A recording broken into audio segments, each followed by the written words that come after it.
అందరికీ praise lord. దేవుని నామంలో మీ అందరికీ వందనాలు. దేవునికి కూడా వందనాలు చెప్పుకుంటున్నాము. ఎందుకంటే దేవుడి అవకాశం ఇచ్చినందుకు. కాబట్టి మనం ప్రార్థనతోటి ఒక మీటింగ్ స్టార్ట్ చేసుకుందాం. కాబట్టి మనం ప్రార్థన చేసుకుందాం.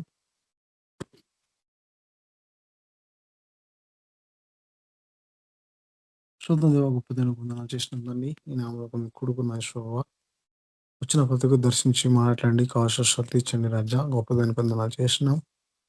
ఎక్కడెక్కడ నుంచి సేవకి వెళ్ళి ఇచ్చారు ప్రభావ వాళ్ళకి కావాల్సిన శక్తి ఇచ్చండి. మీకు ప్రతిఫలం మీరు దయచేయండి. వచ్చిన ప్రతి ఒక్క దేవుని శాసించి ప్రతి ఒక్కరిని సేవ చేయలాగా ప్రతి ఒక్కరిని కాడు ముయ్యేలాగా మీరు సాయం తెచ్చండి. ముప్పది వానికి వందనాలు చేసినందండి. సృష్టికర్త నువ్వే దేవా. నీ మీద ఆధారపడాలి యెహోవా. మనుషులు చేసుకోవడానికి వీల్లేదు. మీరే మాకు సాయం తెచ్చండి. సర్వస్వం నీ దగ్గర ఉన్న యెహోవా. మేము పొందుకున్నాం నమ్ముతున్నాం యెహోవా. మీరు మాకు సాయం తెచ్చండి. విడుదల తెచ్చండి. ఇక్కడ అదేంటి మీరు వహించి కావలసిన శక్తి ఇచ్చి ఇంకెవరైతే రాలేకపోతారు యెహోవా వాళ్ళు వచ్చేలాగానే మీరు సాయం తెచ్చేసి ఈ మీటింగ్లో మీరు తోడుగా ఉండండి. అత్యవసరాలు తీర్చి కొత్తగా నేను సిద్ధపరచుకోమని ఏసునామములో ప్రార్థిస్తున్నానండి. ఆమేన్. పాట పాడండి. ఓకే. నా వాయిస్ వినిపిస్తుందా క్లియర్‌గా? వినిపిస్తుంది. పాట పాడుతున్నా.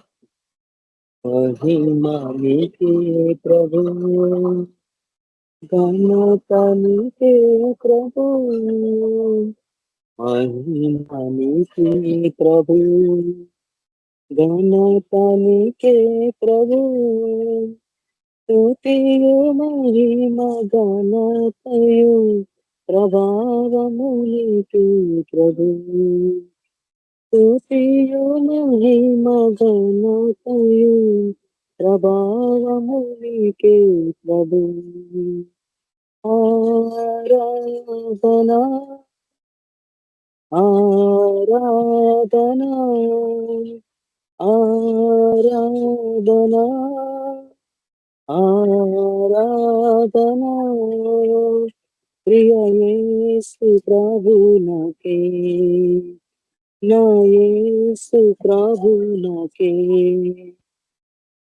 ప్రియ యేసు ప్రభువునకే, నా యేసు ప్రభువునకే, మహిమ నీకే ప్రభు, ఘనత నీకే ప్రభు, మహిమ నీకే ప్రభు,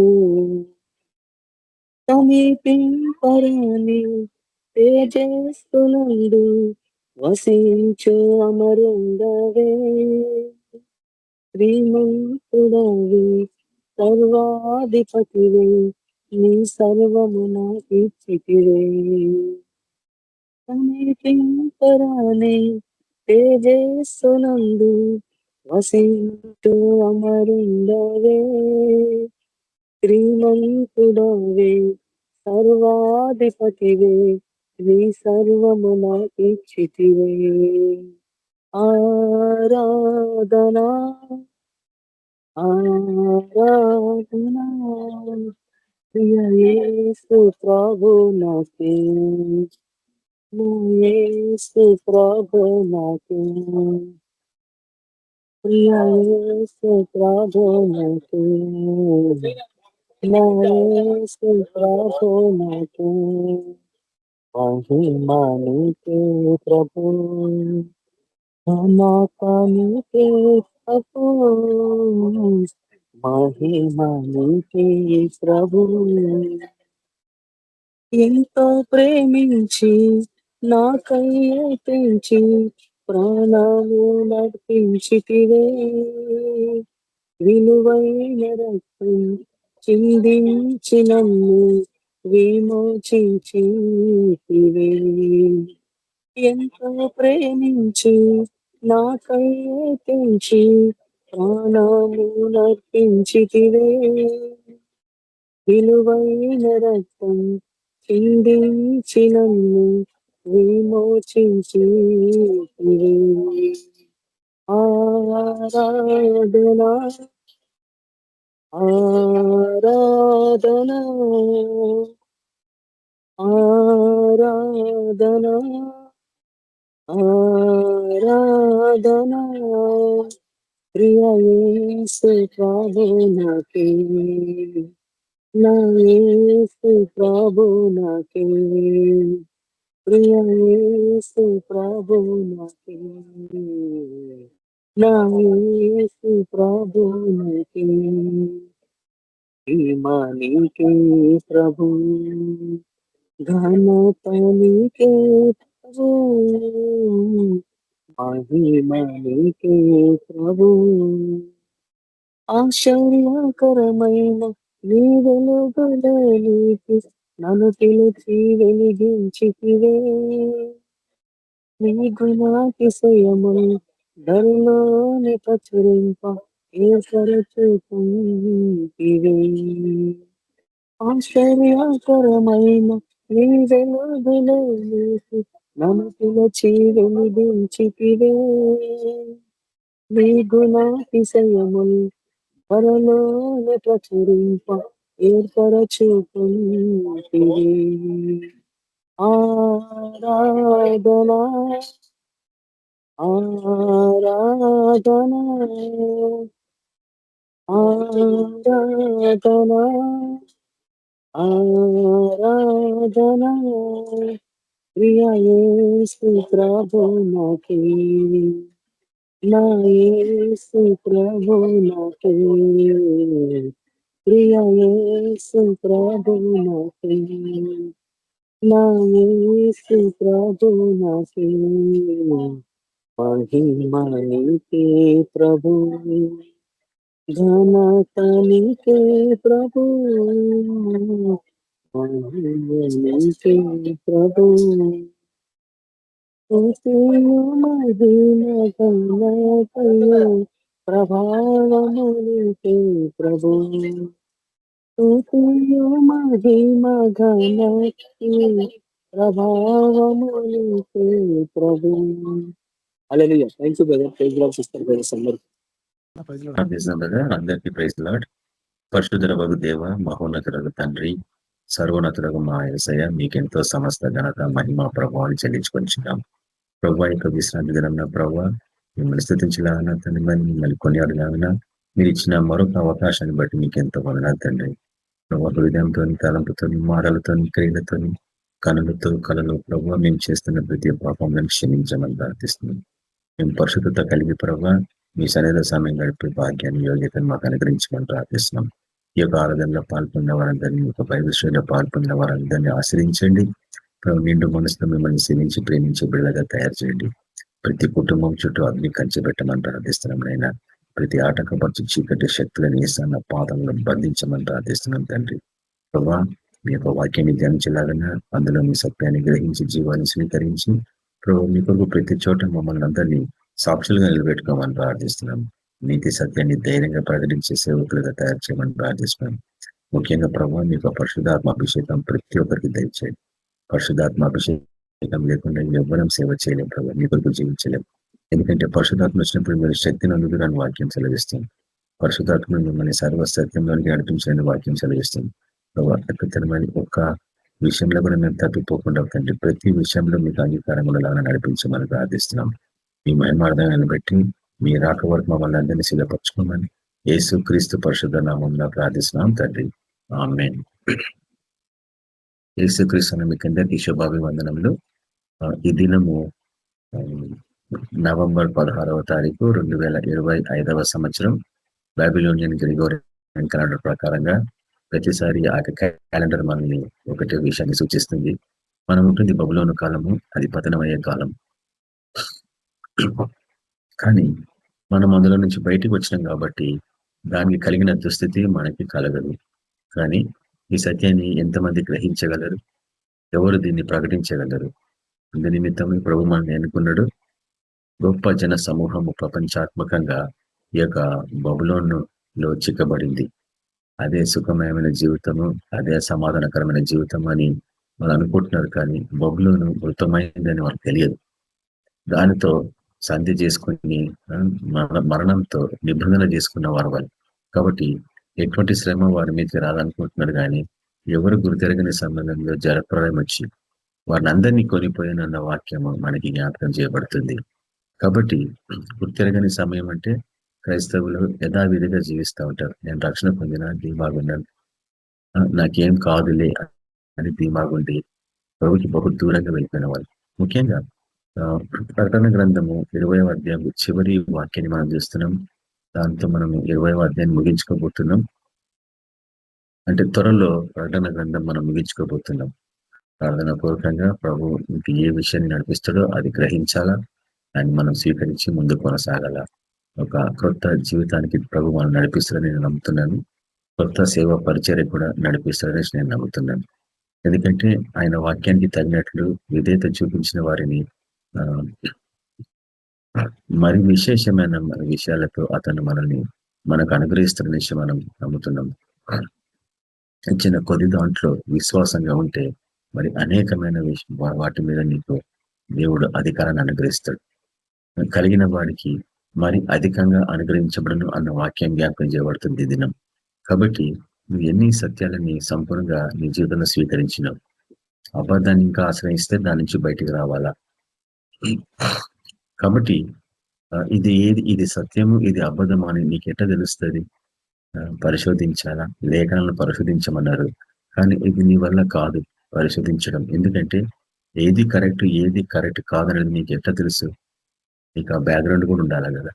అంటే ఒకవేళ నువ్వు ఏదన్నా వెరీ సీరియస్ గా థియాలజీ కోర్సెస్ చేస్తే, అక్కడ ఏమన్నా ప్రొఫెసర్స్ నేర్పిస్తే వాళ్ళతో చర్చించి ఏది కరెక్ట్ కాదో తెలుసుకోవచ్చు. కానీ అటువంటి బ్యాక్గ్రౌండ్స్ కూడా లేవు కదా. మరి ఒక 4 సంవత్సరాలు థియాలజీ కోర్స్ చేసి నేర్చుకున్నామంటే అటువంటి అవకాశాలు కూడా లేవు. ఏదైనా ముఖ్యంగా అవన్నీ నేర్చుకొని ఎప్పుడు పరిచయం చేయాలి? 4 సంవత్సరాలు దాటిపోతాయి.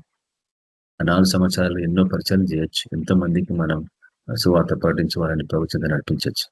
కానీ థియాలజీ కోర్సెస్ లో పోయినప్పుడు అటువంటి అవకాశం ఉండదు. కానీ థియాలజీ కోర్సెస్ చేసిన వారికి ఇవన్నీ ఈ డాక్టరీన్స్ లేక బోధలు సరైన విధానంలో నేర్చుకోవడం జరుగుతుంది కాబట్టి వారు బహు జాగ్రత్తగా వీటిని అన్నిట్లకు చూపించగలరు. ముఖ్యంగా ఈ బిపిఎం పరిచర్య ఇతరులకు వీటిని ప్రకటించే పరిచర్య. టీచర్స్ అంటాం కదా, ఎఫెసీయులకు రాసిన పత్రిక 4వ అధ్యాయంలో చివరి చిటికెన వేలు. అంటే మనమంతా ఆ యొక్క ఇతరులకు వీటిని బోధించే వారి రీతి ఉండాలి. మనకే తెలియకపోతే మనం ఎట్లా చెప్పగలం? బలహీనత ఏంటంటే మనం వీటన్నిటిని గ్రహించకుండా స్టేజ్ ఎక్కినామంటే పబ్లిక్ లో అవమాన పాలు కావాల్సి వస్తూ ఉంటుంది. ఎన్నిసార్లు మా మీద ప్రయత్నం జరిగినటువంటి. ఎందుకంటే దుష్టుడు మౌనంగా ఉండడు. నువ్వు అనేక మందిని వాడిలో నుంచి చెరగా బయటికి తీసుకొని పోతున్నావు. మన ప్రభు ఏ రీతిగా అయితే నరకం నుంచి అనేకులను బయటకు తీసుకొచ్చాడో అదే రీతిగా నీ పరిచర్య కూడా అనేకులని నరకం నుంచి, మరణం నుంచి అవతలకి దాటించే పరిచర్య. కానీ వాడు మౌనంగా ఉండడు. ఏదో రూపంగా నిన్ను అటాక్ చేయడానికి ప్రయత్నిస్తూ ఉంటాడు. నువ్వు వాని దాడులను ఎదుర్కోవాలంటే సర్వాంగ కవచం ధరించుకోవాలా. ముఖ్యంగా నీ మనసు. రక్షణ పొందినాము, రక్షణ స్థిరస్థానం ధరించున్నాము, కానీ ఈ మనసుని బహు జాగ్రత్తగా కాపాడుకోకపోతే ఆ శిరస్త్రానం పెట్టుకొని కూడా వేస్టే. ఎందుకంటే నీ రక్షణని కొనసాగించుకోమన్నాడు పౌలు గారు. నీ పిలుపును, ఏర్పాటును నిశ్చయం చేసుకోమన్నాడు. అంటే రక్షణని కొనసాగించుకోవాలా, పిలుపును, ఏర్పాటును నిశ్చయం చేసుకోవాలా. నిశ్చయం అంటే ప్రయాసం కదా, ప్రయత్నంతో కూడింది. ఈ బోధలు గ్రహించకుండా మటుకు నువ్వు ఆయనలో సంపూర్ణంగా ఎదగలేవు. కాబట్టి ప్రకటన గ్రంథంలోని వాక్యాన్ని ధ్యానించే ఆ యొక్క గొప్ప భాగ్యాన్ని దేవుడు మనకి ఇచ్చింది. ఎందుకంటే ఇందులో జ్ఞానం కలదన్నాడు. కాబట్టి ప్రకటన గ్రంథంలోని విషయాలు ధ్యానించకపోతే నీకు జ్ఞానం లేదన్నట్టు. చాలా మంది వాటిని ధ్యానించారు, అందులో ఏముందో కూడా తెలియదు వాళ్ళకి. అవి చిహ్నపరంగా రాయబడ్డాయి, ఉపమాన రీతిగా రూపకల్పకంగా రాయబడ్డాయి. మరి వాటిని గ్రహించాలంటే నీకు ఆత్మీయ నడిపింపు ఉండాలా. పరిశుద్ధాత్మ ఉందని భాషల వరంలో మాట్లాడుకుంటూ ఉంటే సరిపోదు. అవన్నీ సబబు, అవన్నీ సరైన రీతిలో క్రమంగా వాడాల. కానీ వాటిని సత్యాన్ని గ్రహించడం కొరకు వాటికి మనము ఆమోది ఇవ్వాలా. అంటే పరిశుద్ధాత్మకి మనం ఆమోది ఇవ్వాలా. నేను సంపూర్ణంగా నీకు సమర్పించుకుంటున్నాను, నాకు వీటిని బయలుపరచని అడగాల. అప్పుడు ప్రకటన గ్రంథము అనేది ఒక ప్రపంచం. ప్రతి బైబిల్ గ్రంథము ఒక ఆత్మీయ ప్రపంచం. ఆ గ్రంథంలో అడుగు పెట్టకపోతే, ఆ ప్రపంచాన్ని అడుగు పెట్టకపోతే వాటిని నువ్వు గ్రహించలేవు. పైకి చదువుకుంటా పోతే నువ్వు భూలోకంలోనే ఉండిపోతావు. కానీ ఇవన్నీ ఒకప్పుడు జరిగినయి, మన కొరకు బహు జాగ్రత్తగా రాయబడ్డాయని. కానీ వాటిని చదువుతప్పుడు నువ్వు అమాంతంగా ఆ ఆత్మీయ ప్రపంచంలోనికి పోతావు. అటువంటి అనుభూతి రావాలా అంటే పరిశుద్ధాత్ముడు తప్ప ఎవ్వరు నిన్ను నడిపించరు. నువ్వు ఎంతైనా ఇంటెలిజెంట్ గా ఎన్నెన్నో పుస్తకాలు చదువు. అటువంటి ఆత్మీయ ప్రపంచంలో అడుగు పెట్టాలంటే మటుకు నీకు పరిశుద్ధాత్ముడి సహాయం బహుగా అవసరం. ఆ పరిశుద్ధాత్మ నడిపింపు లేకపోతే మటుకు మనం ఎట్టి పరిస్థితుల్లో దేవునికి ఇష్టలుగా ఉండలేము. దేవుని పిల్లలం కాలేము. పరిశుద్ధాత్మ చేత నడిపింపబడ్డ వారందరూ దేవుని పిల్లలు అని మనం రోగులు రాసిన పత్రిక 8వ అధ్యాయంలో ధ్యానిస్తూ ఉంటాం కదా. కాబట్టి ఒకసారి ప్రకటన గ్రంథము 20వ అధ్యాయానికి వెళ్ళిపోదాం. మీకు అందరు తెలిసిందే, ప్రకటన గ్రంథం 20వ అధ్యాయంలో మనం చివరి భాగాన్ని చూస్తున్నాం. అదే మరణము మరియు మృతుల లోకము అన్న అంశం. మోస్ట్లీ నేను అనుకుంటే బహుశా ఈ దినానికి మనం దాన్ని ముగించుకోవచ్చు. వచ్చే వారం నుంచి ప్రకటన గ్రంథము 21వ అధ్యాయాన్ని మనం ప్రారంభించుకోవచ్చు. దానికి సంబంధించిన ఉపోద్ఘాతాన్ని కొంత క్లుప్తంగా మనం చూసుకోవచ్చు వచ్చే వారం. ఎందుకంటే మరణము, మృతుల లోకము, అగ్నిగుండము, ఈ 3 వీటికి సంబంధించిన విషయాలు మనం ధ్యానిస్తా ఉన్నాము. చూడండి ఒకసారి ప్రకటన గ్రంథము 20వ అధ్యాయము 14వ వచనం, 14, 15 వచనాలు. మరణమును, మృతుల లోకమును అగ్నిగుండంలో పడవేయబడెను. ఈ అగ్నిగుండము 2వ మరణం. అంటే మొదటి మరణం ఏంది? అక్కడి నుంచి మనము ఈ యొక్క వాక్యాన్ని ముందుకు తీసుకొని వెళ్తుంటాం. మరణమును, మృతుల లోకమును అగ్నిగుండంలో పడవేయబడను అన్నప్పుడు అగ్నిగుండము 2వ మరణం అంటున్నాడు. అంటే మొదటి మరణము 2వ మరణంలో పడవేయబడిందా? దాన్ని ఎట్లా అర్థం చేసుకుంటాం? కాబట్టి చూడండి, ఒకటే వచనమే, కానీ అలా చదివేసి వెళ్ళిపోతే ఏ రోజు కూడా ఆ యొక్క ఆత్మీయ ప్రపంచంలో అంటే నరకంలో ఏముందనేది నీకు తెలియదు. నరకంలో నిత్యం అగ్ని ఉంటుంది అంటారు, కానీ అక్కడ ఏముంటాయి? అగ్ని ఉంటుంది కరెక్టే, కానీ ఆ అగ్నిలో ఏమి ఉన్నాయి అనేది నీకు ఎట్లా తెలుస్తుంది? పాతాళ లోకము ఎట్లా ఉంటుందో ఎట్లా తెలుస్తుంది? అగ్నిగుండం అనేది ఏంది? దేవుడు ఎందుకు దాన్ని కల్పించాడు? సృష్టిలో అది లేదని నేను అటుపైన ఆదివారం మీకు చూపించిన. దేవుని దృష్టిలో మరణం అన్నది ముఖ్యంగా దేవుని దగ్గర మరణం లేదు. అది ఊహించరాని విషయం. అది దేవుడు మరణించడానికి అవకాశమే లేదు. కాబట్టి అసలు మరణం అతని దగ్గర ఉండలేదు, అతన్ని ముట్టుకొని కూడా పట్టుకోలేదు అన్నట్టు. కానీ ప్రభువు అన్నాడు, నా అంతట నేనే నా ప్రాణాన్ని పెట్టగలుగుతున్నాను. తన గొర్రెల కొరకు మంచి కాపరి తన ప్రాణాన్ని పెట్టినట్లు మన కొరకు అతను పెట్టినాడని మనకు వాక్యం హెచ్చరిస్తుంది.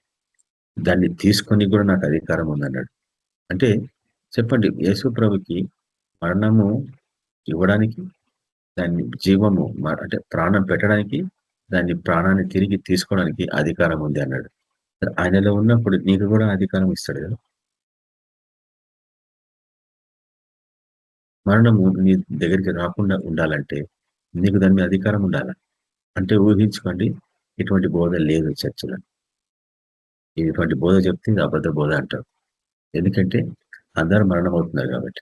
హెబ్రీ రాష్ట్ర పత్రిక 7వ అధ్యాయంలో నేను కొంతకాలం కిందట చూపించిన యాజకులు సైతం మరణించిరి అని, దశమ భాగంలో తీసుకున్న వారందరూ మరణించిరి అని ఉంది. అక్కడ లేవీయులు దశమ భాగం తీసుకున్న వారందరూ మరణించిరి అని ఉంది. ఎందుకు మరణించారంటే లేవీయులకు ఆ సత్యం గ్రహించలేదు. వాళ్ళు కేవలము దశమ భాగంలో మీదే జీవించాలా అని తీర్మానించుకున్నారు. కానీ మనకు తెలుసు మనుషుడు రొట్టె వలన మాత్రమే జీవించాడని. కానుకలు ఉంటేనే జీవం ఉంటుందా? కానుకలు లేకుంటే కూడా జీవం ఉండదా? దేవుని యొక్క వాక్యము నిన్ను జీవింపజేస్తుంది అన్న విషయాన్ని అక్కడ ప్రభు మనకి జ్ఞాపకం చేస్తున్నాడు. కాబట్టి మరణం ఇక్కడ చూడండి, నరక లోకానికి 3 కోణాలు లేక 3 డైమెన్షన్స్ అంటాం ఇంగ్లీష్ లో. 3 డైమెన్షన్స్. హెల్కి, నరకానికి 3 కోణాలు, 3 డైమెన్షన్స్ ఉన్నాయని ఈ యొక్క వాక్యం హెచ్చరిస్తుంది. మరణము, దాని తర్వాత మృతుల లోకము, దాని తర్వాత అగ్నిగుండం. 3, ప్రతిదీ 3. ప్రభు బైబిల్ అంతా మనకి 3 కనిపిస్తూ ఉంటుంది. మూడవది అని మనం లాక్డౌన్ టైంలో చాలా సీరియల్ యూట్యూబ్ వీడియోస్ చేసినాం మనం. వీడియోసే, నిజంగా వీడియోసే అవి. ఆ రోజుల్లో టైం ఉండే కాబట్టి మనం బహు దీర్ఘంగా వీడియోస్ తయారు చేసినాము. అవన్నీ చిహ్నాలని సమకూర్చుకొని పవర్ పాయింట్ స్లైడ్స్ తోని వాటన్నిటిని తయారు చేసినాం.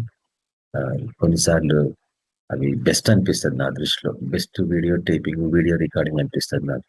బెస్ట్ మెసేజ్ కూడా అనిపిస్తుంది నాకు రీతిగా వాటిని తిరిగి విన్నప్పుడు. సరే, ఒకసారి ఇది ఇది పర్ఫెక్ట్ అని తెలిసినప్పుడు ఇంపర్ఫెక్ట్ దిక్కు మనం చూడమన్నట్టు. ఈ వాక్యము సరైంది, సబబైంది అని మనం తెలుసుకున్నప్పుడు సమర్థవంతమైన వాక్కు అని ఒక అంశం గురించి కొంతకాలం రికార్డింగ్ చేసినాం మనం. ఈ వాక్యము సమర్థవంతమైంది అని నువ్వు ఎప్పుడైతే గ్రహిస్తావో ఇంకా వేరే తట్టు తిరగవన్నట్టు. వేరేది పులుపు ఉంటుందని మనం గ్రహించాలా. ఎందుకంటే దీనికి ఆపోజిట్గా ఉంటుంది. మనం ధ్యానించే బోధకి అవి ఆపోజిట్ ఉంటాయి. అయితే ప్రపంచమంతటా ఒకటే బోధ ఉండి నీ ఒక్కంది వేరే విధానంగా ఉంటే వాళ్ళు కరెక్టా, నువ్వు కరెక్టా అనేది ఒక ప్రశ్న. నేను అనేక పర్యాలు ఈ ప్రశ్న వేసిన గాస్పుల్ అవుట్రీచ్ లో కూడా, జీవయంలో. ఎందుకంటే వాళ్ళంతా బాగా చదువుకున్న వాళ్ళు, బహు దీర్ఘంగా దేవుని పరిచయలో 30 సంవత్సరాలు దాటిన వాళ్ళు ఉన్నారు. అనేక సంఘాలలో వాక్య పరిచయం చేసేవాళ్ళు. ఆ ప్రశ్న వారందరికీ నేను వేస్తా ఉన్నాను. కానీ ఈ విషయాన్ని మనం గ్రహించాల. సమర్థవంతమైన వాక్కు అని సత్యాన్ని గ్రహించినప్పుడు ఇతరులది కాదనా, ఒక్కొక్కరిని ఒక్కొక్క విధానంగా దేవుడు ఏర్పరచుకుని మనకు తెలుసు. ఒకరిని అపోస్తలుగా, కొందరిని ప్రవక్తలుగా, కొందరిని సువార్థికులుగా, కొందరిని యాజకులుగా, కొందరిని బోధకులుగా. మనలో అనేక మందిని బోధకులుగా ఎన్నుకున్నాడు. అంటే ఆ యొక్క పంచ విధాల పరిచయం అంటాము, 5-fold మినిస్ట్రీ అంటాం ఇంగ్లీష్ లో. ఎఫెసీయులకు రాసిన పత్రిక 4వ అధ్యాయంలో అంటే సంఘము క్షేమాభివృద్ధి కలిగి ఉండాలంటే ఈ 5 పరిచర్యలలో ఐక్యత ఉండాలంటాడు. అసలు ఈ 5 పరిచర్యలే కనిపోయినప్పుడు ఐక్యత ఎక్కడికి వస్తుంది? అందుకు చర్చ్ బలహీనంగా అయిపోయింది ఈరోజు. దానికి ఆ సంఘానికి క్షేమము లేకపోయింది, అభివృద్ధి లేకపోయింది. క్షేమము లేకపోయింది, అభివృద్ధి లేకపోయింది. ఎందుకు లేకపోయిందంటే 5 పరిచర్యలు నీకు ఏ చర్చలో కనిపించవు. ఏవో 5 పరిచర్యలు? మొదటిది అపోస్తలుల పరిచర్య. ప్రతి చర్చలో ఉండాలి అపోస్తలు. చాలా మందికి పేరు పెట్టుకుంటారు, అపోస్తలు సో అండ్ సో అని పెట్టుకుంటారు. కానీ అపోస్తలు అంటే ఎవరు అంటే యేసు ప్రభుని ముఖాముఖిగా చూసిన వారిని అపోస్తలు అంటారు. తర్వాత రెండవది గుణగణము 9 వరాలు కలిగిన వారు అపోస్తలులు. కానీ మనలో అందరికీ 9 వరాలు ఉన్నాయా? లేవు కదా. కొందరికి పంచిపెట్టిండు అవి. ఒకవేళ నీకు అన్ని 9 వరాలు నీ సేవా పరిచయలో కనిపిస్తే నువ్వు ఖచ్చితంగా అపోస్తలుడు. అట్లా డౌటే ఉంటుంది. ఎందుకంటే 9 వరాలు నీ జీవితంలో నీ సేవా పరిచయలో కనిపించినాయి కాబట్టి. ఇది ఈ 9 వరాలు ఏ పరిచారకుని జీవితంలో నేను చూడలేదు. నా కాడికి నేను చెప్పుకుంటున్నాను. అంటే నేను చూసిన కాడికి ఉండొచ్చేమో, ప్రపంచంలో చాలా మంది ఉండొచ్చేమో, కానీ నాకు తెలిసిన కాడికి నేను చూసిన పరిచయంలో మటుకు ఈ 9 వరాలు ఎక్కడ కనిపించలేదు. అందుకే నేను అడుగుతా ఉంటాను అనేక పాస్టర్స్ కాన్ఫరెన్సెస్లలో, మీరు యేసుని ముఖాముఖిగా చూసిండ్రా బ్రదర్ అడుగుతా. ఎవ్వరు చూడలేదు. ఆల్మోస్ట్ ఇప్పుడు 8 సంవత్సరాల నుంచి చేస్తున్నాం ఈ పరిచర్య. ఒక్క పరిచర్యని ఒక్క పాస్టర్స్ మీటింగ్ లో ఒక్క అతనే చేయలేపాడు. ఇన్ని సంవత్సరాల పరిచర్యలో కనీసం ఒక 300-400 పాస్టర్లకి ట్రైనింగ్ చేసి ఉంటాం. కానీ అందులో ఒక్క అతనే చెప్పగలుగుతున్నాడు నేను చూసిన అనేసి. అంటే అవి 2 గుణగణాలు బహు ప్రాముఖ్యమైన ఈ పరిచర్యలో. ఎందుకంటే ఒక్కసారి ప్రభుని నువ్వు ముఖాముఖిగా చూస్తే నువ్వు దేనికి ఏ శోధనకి పడిపోవు 100%.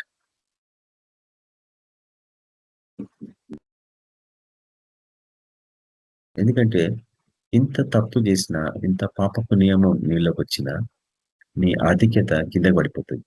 ఆత్మీయ ప్రపంచంలో నీ ర్యాంక్ పడిపోతుంది. నువ్వు ఎంతైనా పరిశుద్ధంగా కనిపించచ్చు, ఎంతైనా గంభీరమైన వాక్యం చెప్పచ్చు. 10 ఆజ్ఞలలో మనం చూస్తూ ఉంటాం. 10 ఆజ్ఞలలో ఏది ఒక్కటి ఉల్లంఘించినా నీ ర్యాంక్ ఆత్మీయ ఆత్మీయ ప్రపంచంలో అనేకమైన జీవులకి ర్యాంక్స్ ఉంటాయి. దేవదూతలకి ర్యాంక్స్ ఉన్నాయి. ఆ దేవదూతలు కూడా కొందరికి దేవదూతలలో కూడా పలు రకాల ర్యాంక్స్ ఉన్నట్టు మనం చూస్తూ ఉంటాం. కెరూబులు, సెరాపులు. కాబట్టి ఆ ర్యాంక్స్ వాళ్ళు ఏ రీతిగా సాధించుకోగలిగినారు అనేది మనం గ్రహించాలి ఆత్మీయ ప్రపంచంలో. అదే రీతిగా దుష్టుడు కూడా, అపవాది కూడా అట్లనే ర్యాంకును సంపాదించుకున్నాడు మోసంతో. కొందరు మోసంతో కూడా సంపాదించుకుంటారు. అప్పుడు ప్రభు అంటాడు, ఎట్లా వచ్చినావు నువ్వు ఇక్కడ? నీ మీద పెళ్లి వస్త్రాలే లేవే, ఎట్లొచ్చినావు ర్యాంకులకి? ఓ వాపస్ పో, నీకు ప్రమోషన్ లేదు, డిమోషనే ఆత్మీయ ప్రపంచంలో. 10 ఆజ్ఞల్లో ఒక్క ఆజ్ఞ ఉల్లంఘించిన నీ ర్యాంక్, ఆత్మీయ ర్యాంక్ పడిపోతుంది, నీకు ఆధిక్యత ఉండదు. కానీ ఆత్మీయ ప్రపంచంలో దుష్ట ఆత్మల ర్యాంక్స్ చాలా పెద్దగా ఉంటాయి. అది పట్టిందంటే భలే ఇట్లా కొట్టుకుంటారు మనుషులు. రోగాలు, వాటికి ర్యాంక్స్ చాలా పెద్ద ర్యాంక్స్. క్యాన్సరే కానీ, టీబీ కానీ, హార్ట్ ప్రాబ్లమ్సే కానీ, కోవిడ్ లాంటివి కానీ, వాటి ర్యాంక్స్ చాలా పెద్దవి. వాటికంటే నువ్వు పై ఉన్నతమైన ర్యాంక్ సంపాదించుకోగలుగుతానే కానీ అవి నీ జోలికి రావు. పైగా అవి వాటికంటే పైన ర్యాంక్ నీది కాబట్టి వాటిని గద్దించాలంటే వాటి మీద పైన ర్యాంక్ నీకు లేకపోతే నువ్వు గద్దించలేవు. ర్యాంక్ లేకుండా గద్దిస్తే అది నీ గొంతు పట్టుకుంటుంది. అది మనం స్కేవయ కుమారుల నుంచి నేర్చుకుంటాం. ద సన్స్ ఆఫ్ స్కేవా అని చూస్తాం కదా ఇంగ్లీష్లో. స్కేవయ కుమారులకు ఏం జరిగిందని మనకు తెలుసు. ఆధిక్యత లేదు వాళ్ళకి. వాళ్ళ ఫస్ట్ ఆఫ్ ఆల్ రక్షణ అనుభవమే లేదు. యేసు ప్రభుని సొంత రక్షకుని స్వీకరించడం లేదు. వారు వేరే ఒక అగ్నిని అర్పించడానికి ప్రయత్నిస్తున్నారు పరిచర్యలో. కాదు,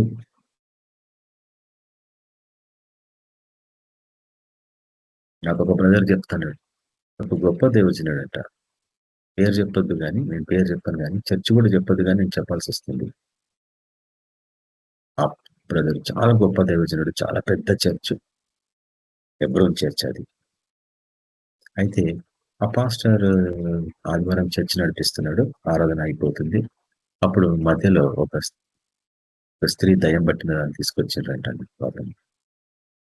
అయితే చర్చిలో నడుస్తున్నప్పుడు చేయలేరు కదా, ఒక పక్కన రూమ్ లో పెట్టి కొంతవరకు నేను ఆరాధనకు వస్తా అని చెప్పి వచ్చాడంట.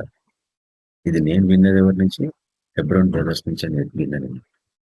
నేనైతే దానికి సాక్షిని కాదు, కానీ ఒక హెబ్రోన్ బ్రదర్ చెప్పాడు నాకు. అతను కనీసం ఒక 30 సంవత్సరాల నుంచి పరిచయం ఉన్నాడు. అతను చెప్తున్న స్టోరీ ఇది, ఇంకొక పాస్టర్ గురించి. అయితే చర్చ్ అంతా ఆరాధన అయిపోయింది, బల్ల ఆరాధన అయిపోయింది, అసలైన ఆరాధన పరిచయం మెయిన్ వాక్యం అయిపోయింది.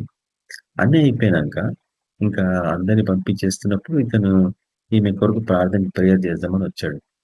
గదిలో తక్కిన పెద్దవాళ్ళు ఉన్నారు, ఆ స్త్రీకి సంబంధించిన కుటుంబిక సభ్యులు కూడా ఉన్నారు. ఆమె కొరకు ప్రార్థన చేస్తే ఆమె చెంప చెల్లిన కొట్టిందంట. కష్టతరమైంది కదా, ఊహిస్తే నాకు ఆ దినం చాలా ఒళ్ళు చెల్దరించింది. సహదాసుడే కదా, దుష్టుడు ఎంత ధైర్యంగా అతన్ని చేయతగలడు. ఎక్కలేని పౌరుషం, రోషం నాలో మండుకుందావు అది విన్నకుండా. పరిశుద్ధాత్మ తృణీకరిస్తే ఇదే జరుగుతుంది.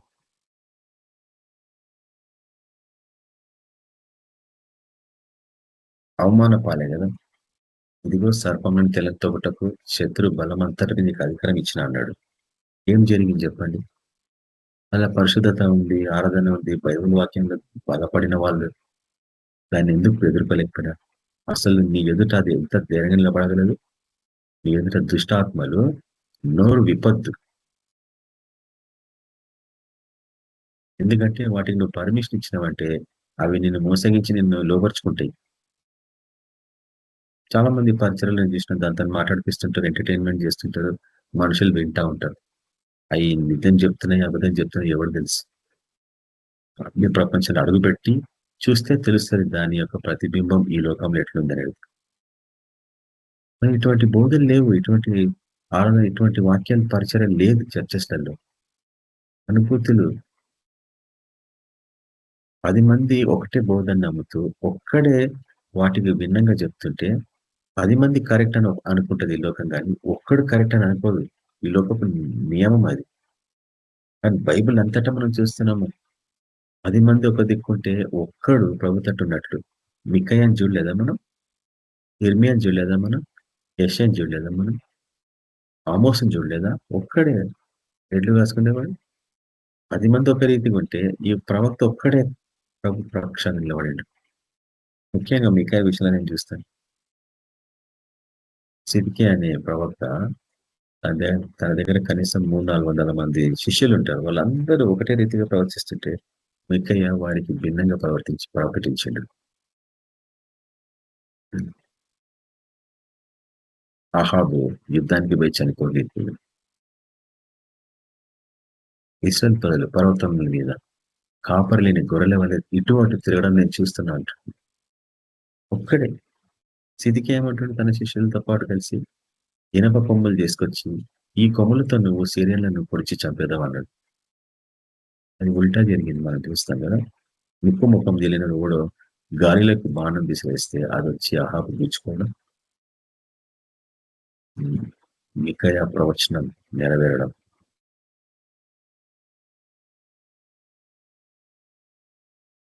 కాబట్టి ఎప్పటికైనా ఈ లోకపు దృష్టిలో మెజారిటీ విన్స్ అంటారు. మెజారిటీ ఒక్కడే కరెక్ట్. ఆ ఒక్కడిని నువ్వు కావాలా? కానీ నీకు కొంచెం ప్రయాసమే. ఎందుకంటే వీటన్నిటిని చూపించాలంటే ఒక దిక్కు నీ సొంత వాళ్ళే నిన్ను తృణీకరిస్తూ ఉంటారు. కానీ వాళ్ళు నశించుకోవడం నీకు ఇష్టం ఉండదు. వాళ్ళని పోగొట్టుకోవడం నీకు ఇష్టం ఉండదు. నీ వేదన అంత ఇంత కాదు, నీ ప్రయాసం అంత ఇంత కాదు. క్రైస్తవ జీవితంలో సేవకులు లైట్ తీసుకోవద్దు. యేసు ప్రభు ప్రార్థన అదే కదా, తండ్రి నీవు ఇచ్చిన వారిలో నేను ఎవ్వరిని పోగొట్టుకోలేదు, ఒక్కరిని తప్ప అంటాడు. అదే నీ ప్రార్థన. అన్నిటిని సహించాలి, అన్నిటిని తలని, అన్నిటిని ఓర్చుకోవాలంటే ఎందుకు అంటే ఎవరిని పోగొట్టుకోవద్దని. ఎంతో ప్రయాసపడుతుంటాం కదా, ఎంత కష్టపడి వాళ్ళకి వాక్యాన్ని ప్రకటించి వాళ్ళందరినీ సిద్ధపరిచి వాళ్ళు పిలిస్తే వాళ్ళ దగ్గరకు పోయి వాళ్ళ కొరకు ప్రార్థన చేసి వాళ్ళ కష్టాలలో వాళ్ళని ఆదుకోవడము, వాళ్ళ కొరకు దివారాత్రులు ప్రార్థించడము అన్ని చేసి వాళ్ళని మన దగ్గరికి పోగొట్టుకుంటే మనకి ఏం లాభం చెప్పండి? వాళ్ళు మనకి ఎంత వ్యతిరేకంగా ఉన్నా, మన కొరకు మన గురించి వ్యతిరేకంగా మాట్లాడినా వాళ్ళు పసిపిల్లనే అనుకోవాలా, అనుకొని వాళ్ళ కొరకు ప్రయాసపడతా ఉండాలి. ఎందుకంటే ప్రకృతి సహజంగా ఉండేవాడు మరణానికి గురి అవుతాడు. అందుకు వాడిని రోగాలు వాడిని వెంబడిస్తూ ఉంటాయి. ఈ లోకము క్షయత, ఈ లోకం అంతా క్షయత, అంతా ఇన్ఫెక్షన్స్, ఎక్కడ చూసినా ఇన్ఫెక్షన్స్. వాటి నుంచి నువ్వు బహు జాగ్రత్తగా కాపాడబడాలంటే నువ్వు అక్షయతం ధరించుకోవాలా. చాలా మంది అంటారు అది చనిపోయే టైం కదా బ్రదర్ అంటారు. కానీ నువ్వు బ్రతికున్నప్పుడే రూపాంతరము చెందుదురు అన్నాడు పౌలు భక్తుడు. రూపాంతరం చెందాలా? ఇప్పుడు చెందుతాం చెప్పండి? ఈ శరీరంలో ఉన్నప్పుడే రూపాంతరం చెందాలా అని బైబిల్ హెచ్చరిస్తుంటే శరీరం విడిచిపెట్టినాక నేను రూపాంతరం చెందా అంటే దానికి అర్థమే లేదు. కాబట్టి ఈ 3 కోణాలు లేక ఈ 3 డైమెన్షన్స్ నువ్వు సరిగా అర్థం చేసుకోకపోతే ఏ టైంలో నీ మీదకి మరణం పరిగెత్తుకుంటూ వస్తుందో నీకు తెలియదు. నా జీవితంలో ఎన్నిసార్లు ప్రభు నన్ను హెచ్చరించాడు ఈ విషయంలో. ఒక్కసారిగా 2 సార్లు కాదు, ఎన్నిసార్లు అలాంటి వ్యక్తి చనిపోబోతున్నాడు అని, అలాంటి వ్యక్తి చనిపోయిండు అని కూడా చూపించాడు. మధ్యరాత్రి ఉలిక్కిపడి లేచి 1 గంట సేపు ప్రార్థన కూర్చుంటాను. ప్రభువా ఈ కళని కొట్టివేయండి, మరణమా యేసుక్రీస్తు నీకు ఆజ్ఞాపిస్తున్నా అని నేను దాని మీద ధైర్యంగా మాట్లాడతాను. ఎవరన్నా అడగగలరా చెప్పండి? మరణంతో నువ్వు మాట్లాడగలవా? నీకు అంత శక్తి ఉందా? అది ఎప్పుడు ఎదుగుతాను చెప్పండి ఆ శక్తికి? ఏబిపిఎంలో దేవుడు వాగ్దానం చేసిండు, ప్రతి ఒక్కరు విశేషమైన సేవ పరిచయం చేస్తారనేసి. మళ్ళీ దాని కొరకు ఏ రోజు ప్రయాసపడుతున్నాం, ఒక 21 days ఫాస్టింగ్ ప్రేయర్ చేయగలము. వాటి గురించి నా పరిచయంలో విశేషమైన కార్యం జరగాల, నా జీవితంలో విశేషమైన కార్యం జరగాల, నా జీవితంలో ఏమేమి ఆగిపోయినాయో అవన్నీ తిరిగి రావాల. ఇది మనుషులకు సాధ్యం కాదు, దేవునికి సమస్తం సాధ్యం. అందుకు మనం ప్రార్థన చేస్తున్నాం. ఆయన ఖచ్చితంగా ఆయన స్వరాన్ని వినిపింపజేస్తాడు. నాతో చాలా సార్లు మాట్లాడిండు కాబట్టి నాకు అదొక ధైర్యం. ఆయన మాట్లాడే దేవుడు నేను ధైర్యంగా చెప్పగలను. ఆయన స్వరం విన్నాను, ఆయన ముఖాముఖి చూసిన వాడిని కాబట్టి నాకు ఆ ధైర్యం ఉందన్నట్టు. ఈ వాక్యాలు నేను ధైర్యంగా చెప్పగలను. ప్రభువా, నేను ఎట్టి పరిస్థితుల్లో మోసపోకుండా ప్రతి లేఖనాన్ని నేను పరిశోధించాలా ప్రభువా, పరిశోధించకుండా నేను స్టేజ్ ఎక్కను ప్రభువా అని తీర్మానించుకున్నాను నా లైఫ్ లో. కొన్నిసార్లు 6 hours 7 hours జరుగుతాయి వీటన్నిటిని పరిశీలించడం కొరకు. జస్ట్ అట్లా వచ్చి ఒక హాఫ్ అన్ అవర్ వాక్యం చెప్పుకోవడం కానే కాదు. మినిమం 6 hours 5 hours ప్రిపేర్ కాకుండా నువ్వు స్టేజ్ ఎక్కద్దు. అది నువ్వు తీర్మానించుకోవాలి నీ లైఫ్ లో. కాబట్టి ప్రకటన గ్రంథంలో మనం చూస్తున్నాం, ఈ మరణము, మృతుల లోకము, అగ్నిగుండము, ఇవి 3 డైమెన్షన్స్. అంటే సంపూర్ణంగా నరకము అంటే, నరకం ఎట్లా ఉంటుందంటే, నరకాగ్ని అంటే, నరకాగ్ని అంటున్నాం కానీ అగ్నిగుండము అనేది కూడా ఒక డైమెన్షన్, మృతుల లోకము ఇంకొక డైమెన్షన్, మరణము ఇంకో డైమెన్షన్. చూడండి, ఇది ఒకసారి మళ్ళా చదవండి, ఇంకొక ఆశ్చర్యకరమైన విషయం చూపిస్తున్నాను. చూడండి 14వ వచనం. మరణమును, సరే నేను మీకు ఇది స్క్రీన్ మీద చూపిస్తా. సారీ, నేను మర్చిపోయాను యాక్చువల్గా స్క్రీన్ షేర్ చేయడము. ఒక్క నిమిషం, స్క్రీన్ షేర్ చేస్తే మీకు అవన్నీ క్లియర్గా కనిపిస్తాయి. రండి, ఇప్పుడు మీకు కనిపిస్తుంది అనుకుంటా ఈ యొక్క బైబిల్ వాక్యము. ప్రకటన గ్రంథము 20వ అధ్యాయము 14వ వచనం. మరోసారి చూడండి, ఎంతమంది ఈ యొక్క సీక్రెట్ ని గ్రహించగలరు. 14వ వచనం చూడండి. ఇప్పుడు మరణమును అండర్లైన్ చేసుకోండి మీ బైబిల్లో. మృతుల లోకమును అగ్నిగుండంలో పడవేయబడను. చూడండి, ఇప్పుడు ఈ అగ్నిగుండము 2వ మరణము. ఎంతమందికి అర్థమవుతుంది నేను చెప్తున్న సీక్రెట్? ఎంత గ్రహించిండ్రా అని. ఈ వాక్యము ఆరంభంలో మరణం ఉంది, ఎండింగ్ లో కూడా మరణం ఉంది. చెప్పండి ఇప్పుడు. అంటే 2 మరణాలు ఉన్నాయి అని చెప్తుంది బైబిల్ వాక్యం. అది మనకు తెలుసు. మొదటిది ఆదం వలన వచ్చింది, రెండవది చివరికి వచ్చేది అనేది.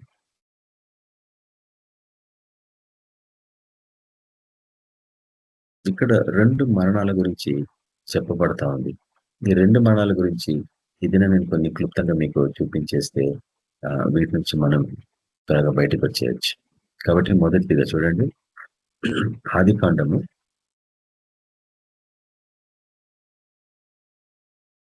మీకు కనిపిస్తుందో చెప్పండి నాకు. ఆదికాండము మొదటి అధ్యాయం, ఆదికాండము మొదటి అధ్యాయము 20వ వచనం నుంచి కొన్ని విషయాలు, 26వ వచనం నుంచి కొన్ని విషయాలు నేను చూపిస్తాను. చూడండి, ఇప్పుడు ఒకవేళ స్క్రీన్ కనిపించకపోతే నాకు చెప్పండి.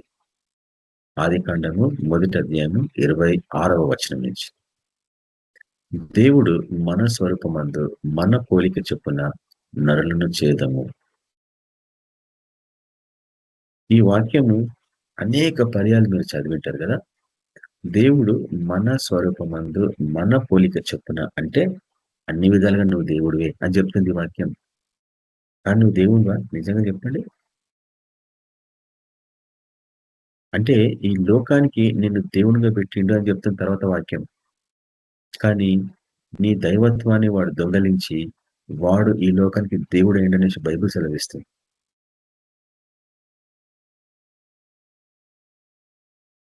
చూడండి 26వ వచనం. దేవుడు మన స్వరూపమందు మన పోలిక చొప్పున నరులను చేయుదము. చెప్పండి, ఆయన స్వరూపము మరణించగలదా? ఆయన పోలిక మరణించగలదా? దేవుళ్ళో మరణం లేదు కదా.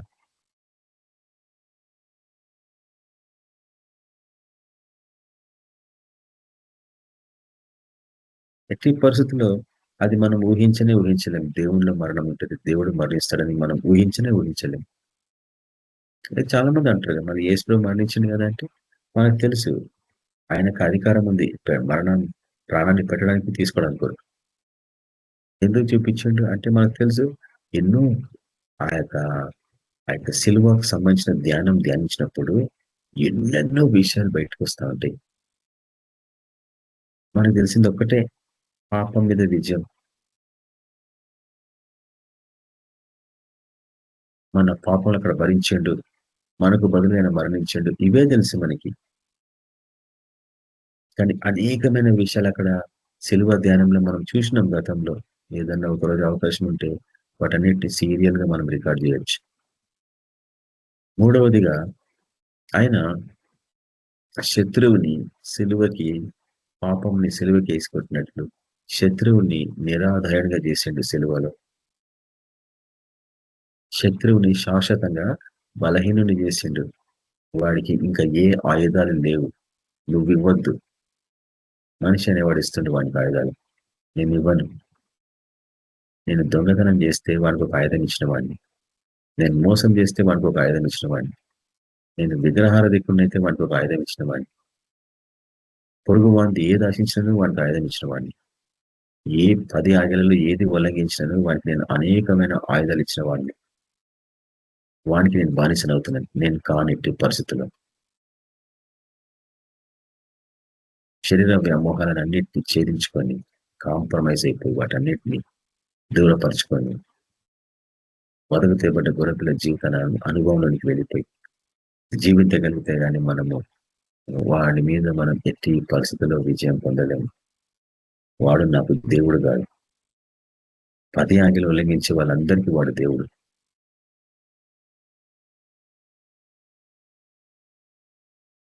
తన పొరుగు వాడి మీద నిందలు మోపేవాడు సైతానికి బానిస. సనిగిన వాడు సంహారక చేత సంహరించబడను అని చేస్తాం. 1 కొరింథీయుల రాసిన పత్రిక 10వ అధ్యాయంలో సనిగే వాళ్ళు సైతానికి బానిసలు.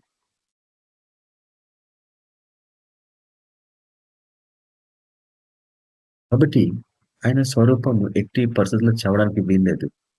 ఆయన పోలిక ఎట్టి పరిస్థితుల్లో చవడానికి వీల్లేదు. కానీ ఎట్లా మరణం వచ్చిందో చూడండి. అక్కడ మనకు అక్కడ వారబడుతుంది ఏంటంటే, ఈ మనిషి నరులు ఏం చేయాలంట, వారు సముద్రపు చేపలను, ఆకాశ పక్షులను, పశువులను, సమస్త భూమిని, భూమి మీద ఉన్న ప్రాకు ప్రతి జంతువును ఏలుదురుగాక అని పలికాను. అది ఆజ్ఞ. నరుడు సమస్తాన్ని అని అక్కడ, సమస్త భూమిని, భూమి మీద ప్రాకు ప్రతి జంతువులను, తర్వాత చేపలను, పక్షులను, అన్నిటి మీద దేవుడు నీకు రాజ్యం ఇచ్చిండు, నువ్వు రాజువి. తర్వాత ఏం జరిగిందో మనకు తెలుసు. స్త్రీని గాను పురుషుని గాను వారిని సృజించాను. తర్వాత ఏం జరిగింది చెప్పండి, ఎవరు చెప్పగలరు?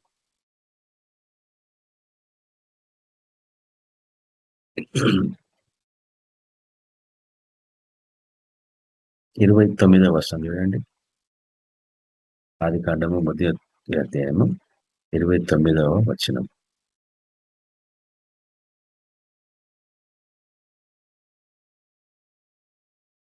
దానికి ముందు 29 నుంచి చూడండి. దేవుడు వారిని ఆశ్రయించడానికి ఏం జరిగిందండి? ఎట్లనగా మీరు ఫలించి, పాయింట్ నెంబర్ 1, అభివృద్ధి పొంది, పాయింట్ నెంబర్ 2, విస్తరించి, పాయింట్ నెంబర్ 3, భూమిని నింపి, పాయింట్ నెంబర్ 4, దాన్ని లోపరుచుకోండి, పాయింట్ నెంబర్ 5.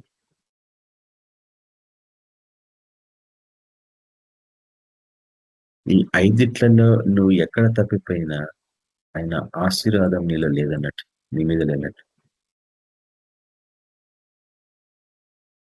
ఎందుకంటే వారిని ఆశ్రయించినప్పుడే ఇవి జరుగుతాయి. ఎట్లనగా అంటే అర్థం అదే, నువ్వు నిజంగా ఆశ్రయింపబడ్డవాడు, ఆశ్రయింపబడ్డ దానవైతే నువ్వేం చేయాలా? ఈ లోకంలో ఫలించాలా. ఎట్లా ఫలించాలా? ప్రతి విషయంలో ఫలించాలా. ప్రియులారా, ప్రభునందు వర్ధిల్లుట దేవుని చిత్తము అంటాడు. లూకా సువార్త 2వ అధ్యాయము 52వ వచనంలో అనేక పర్యాలు మనం చూస్తూ ఉంటాము. బాలుడు యేసు ఏ రీతిగా వర్ధిల్లిండు? దేవుని దయందు, మనుషుల దయందు, దేవుని జ్ఞానమందు, శరీరమందు వర్ధిల్లించుండేను. 4 విధాలుగా ఫలించిండే వర్ధిల్లిండు. అభివృద్ధి పొందిండు. ఆయనలో సంపూర్ణంగా ఆత్మ ఉందని ఉంది అక్కడ. మనం దాని కొరకు సిద్ధపడాలి. ప్రభువా నాకు కూడా సంపూర్ణమైన ఆత్మను అనుగ్రహించిన ఆయన. దానికి సంబంధించిన బోధన నేను త్వరలో చూపిస్తాను. సంపూర్ణమైన పరిశుధాత్మ ఎట్లా ఉంటుందనేది. కాబట్టి మీరు ఫలించకపోతే దేవుని ఆశీర్వాదాన్ని వమ్ము చేసిన వాళ్ళైతారు. మీరు అభివృద్ధి పొందకపోతే, మీరు ఈ లోకంలో విస్తరించకపోతే, ఎబ్బేజు ప్రార్థన గురించి ఎన్నిసార్లు మనం ఒకసారి రిఫరెన్స్ చూసినాం. ఎబ్బేజు ప్రార్థన ఏం తెలుసా? నా గుడారంలను వ్యాప్తి చెందలాగా విస్తరించుము ప్రభువా అన్నాడు.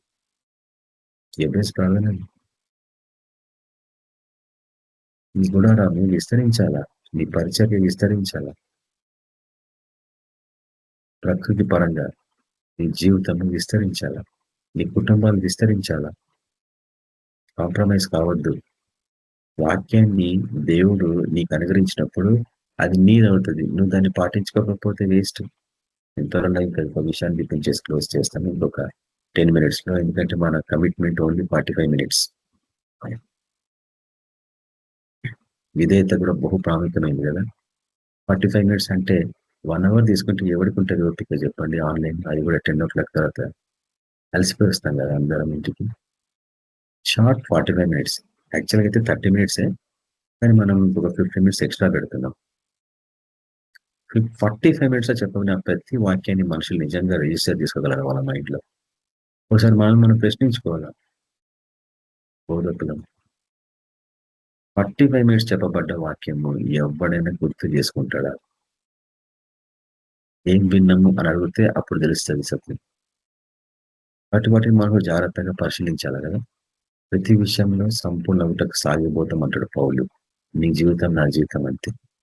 మనం అందరం సాగిపోవాలి సంపూర్ణంగా. ఇప్పుడు చూడండి, లోపరుచుకోవాలి.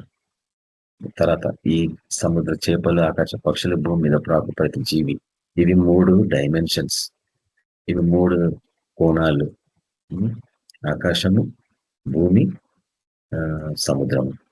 ఈ 3 డైమెన్షన్స్. ఈ 3 డైమెన్షన్స్ లేక 3 ప్రపంచాలు ఇవి. ఆకాశం అనేది ఒక ప్రపంచము, భూమి అనేది ఒక ప్రపంచం, సముద్రం అనేది ఇంకొక ప్రపంచం. ఇందులో ఉండే ఆత్మీయ జీవులు కళ్ళకు కనిపించేవి, ఇప్పుడు ఒకప్పుడు కనిపించేవి. ఆ జీవులన్నీ నీకు లోబడాల. కానీ దురదృష్టం ఏం తెలిసేది, ఒక కుక్క కూడా నీకు లోబడదు. సింహం లోబడుతుందా నీకు? ఎలుగుబంటి లోబడుతుందా నీకు? సర్పం లోబడుతుందా?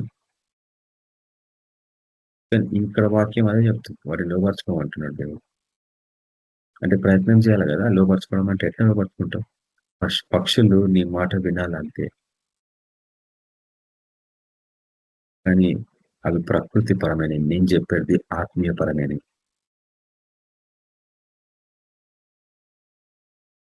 కళ్ళకు కనిపించని ఆకాశ పక్షులవి, కళ్ళకు కనిపించని ప్రాకిడి జీవులవి, కళ్ళకు కనిపించని సముద్ర జీవులవి, అవి ఆత్మలవి. ఆ ఆత్మలన్నీ నీ ఆధీనంలో రావాలా అని చెప్తుంది వాక్యం. కానీ వాడేం చేసిండు? ఆ అధికారాన్ని దొంగలించిండు. ఎట్లా? కుయుక్తి గల సర్పం వాడుకున్నాడు, మోసగించి. తెలుసుకున్నాడు సైతానుడు, ఒక సర్పము తప్ప ఏది కూడా హవ్వ దగ్గరికి సునాయాసంగా పోయి మాట్లాడలేదు. సర్పం మాట్లాడుతుంది బైబిల్ వాక్యం ప్రకారం ఒకప్పుడు. కాబట్టి సర్పాన్ని లోపరుచుకునేవాడు ఎవరు చెప్పగలిగిండ్రు? ఎందుకు దేవుడు వాడిని ఏదైనా తోటలో పెట్టిండు? సర్పం అంటే ఒక జీవి అది. కానీ లూసిఫర్ని ఎందుకు అక్కడ పెట్టిండు దేవుడు? నువ్వు ఏదైనా వనంలో ఉంటివి అంటాడు ఎహెచ్కేల్ 28వ అధ్యాయంలో. ఎందుకున్నాడు అక్కడ? వాడిని అక్కడ పెట్టకుంటే ఈ లోకం ఇట్లా ఉండకపోయేది కదా. ఎందుకు పెట్టిండు? దేవుని హృదయం బహు మంచిది. ఆయన ఎంతో ప్రేమమయుడు. గాడ్ ఈజ్ లవ్ అంటాం కదా. ఆయన ఎంతో ప్రేమమయుడు. దేవుడు మనుషుని ఎంతగా ప్రేమించిందంటే లూసిఫర్ని మనిషికి బానిస లేక సేవకుల్లో పెట్టిండు. మనిషికి పరిచారక ఉంది. దేవదూతలు మనకు పరిచారకులు ఉంది. కీర్తన గ్రంథంలో సాతానుడు అంటే లూసిఫరు దేవుడు వాడిని మనకి ఆ దూతని పరిచారకులాగా పెట్టిండు. అంటే నువ్వు పరిచయం చేయాలి మనిషి. మనిషి ఈ లోకానికి రాజు, ఈ లోకానికి దేవుడు వాడు. మీరు దైవములు అని రాయబడి లేదా అంటాడు యేసుప్రభు. దాని అర్థం మీరు ఈ లోకాన్ని దైవము అంటే పరిపాలించేవాడు అనమాట. తెలియక చాలా మంది ఇది అబద్ధ బోధ, తప్పుడు బోధ అని ఎగురుతా ఉంటారు.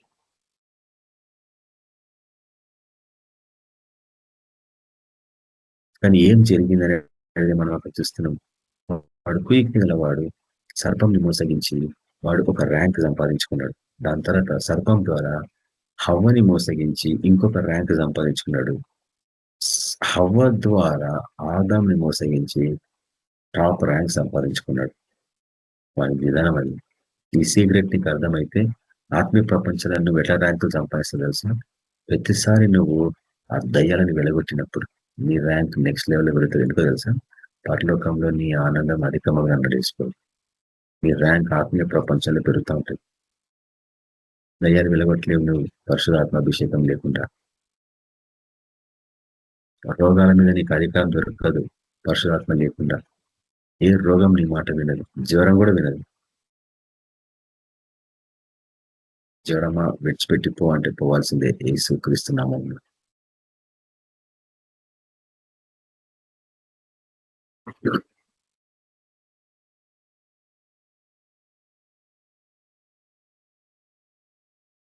తర్వాత ప్రభు ఆయన ఎంత ప్రేమమైన అనేది 29వ వర్షంలో దేవుడు ఇదిగో భూమి మీద ఉన్న విత్తనములిచ్చు ప్రతి చెట్టును, విత్తనములిచ్చు వృక్షము ఫలము గల ప్రతి వృక్షమును మీకు ఇచ్చి ఉన్నాను. అవి మీకు ఆహారం అగును. ఇదే సీక్రెట్. ఇది ప్రభు వాక్యం కాబట్టి విత్తనములు, తర్వాత గింజలకి విత్తనములకి తేడా తెలిస్తే నీ ఆరోగ్యాన్ని నువ్వు కాపాడుకోగలవు. విధేయతతో, విశ్వాసంతో ఈ వాక్యాన్ని స్వీకరించినప్పుడు విత్తనములు ఇచ్చు ప్రతి చెట్టు, తర్వాత విత్తనములు ఇచ్చు వృక్ష ఫలములు గల ప్రతి వృక్షము మీకు ఇచ్చి ఉన్నాను. అవి మీకు ఆహారం అవ్వను. ప్రకృతి సహజంగా చెప్తున్నాను, కానీ దీనికి ఆత్మీయమైన సత్యం ఉంది. పలు రకాల చెట్ల విత్తనములను, పలు రకాల చెట్లను, వృక్షములను. చెట్టుకి వృక్షానికి తేడా ఏంటి చెప్పండి ఎవరన్నా? ప్రతి చెట్టు, ప్రతి వృక్షము, ఇవి వాటి నుంచి వచ్చేది మీకు ఆహారం అంటున్నాడు. ఎవరికి? ప్రతి జీవికి, భూమి మీద ఉండే ప్రతి జీవికి అది ఆహారం. కానీ ఈరోజు అట్లా లేవు. నువ్వు చెట్లు తింటున్నావా, ఇంకేమైనా తినేస్తున్నావా, రక్తం తాగేస్తున్నావా, మాంసం తినేస్తున్నావా? ఏదో చెరిగినట్లే కదా.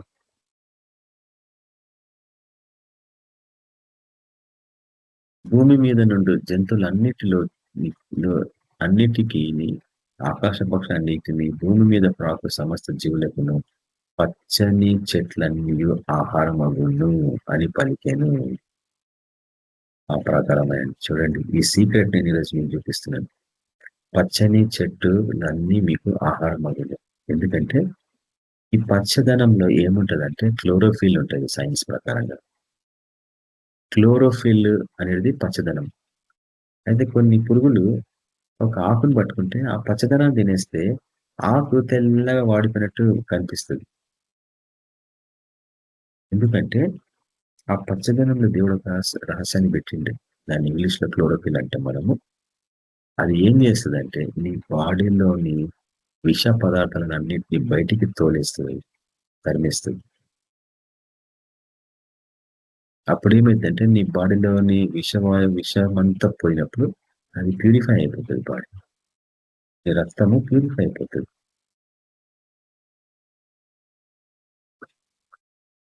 ఇప్పుడు ఏమవుతుంది చెప్పండి? నీ రక్తం ప్యూరిఫై అయితే రోగాలు రావు, రోగ నిరోధక శక్తి అభివృద్ధి అవుతుంది, నీవు దీర్ఘాయుచిత తృప్తి పరచబడతావు.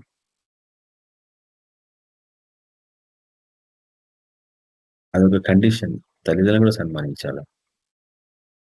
నేను పచ్చని ఆకులు తిన్నా కూడా చచ్చినా అంటే ఏదో కండిషన్ ఫెయిల్ అయినట్టు, అంటే ఏదో ధర్మం, ఏదో ఒక లాలో నువ్వు ఫెయిల్ అయినట్టు. ఆయన దృష్టిలో సమస్తము మంచిగా ఉంది అన్న విషయంతో ఆ యొక్క వాక్యము అక్కడికి ఆగిపోతుంది. కానీ మనకు తెలిసిన విషయం, మనమందరం అనేక పర్యాలు ధ్యానించిన విషయం ఏంటంటే ఆ మొదటి ఆ యొక్క ఆదికాండము 2వ అధ్యాయము 17వ వచనంలో ఏం జరిగిందనేది అదొకటి చూపించి నేను క్లోజ్ చేస్తా. అంటే దీని అర్థం ఏంటంటే ఈ యొక్క వాక్యం ఈ రోజుకి ముగిస్తలేదన్నట్టు.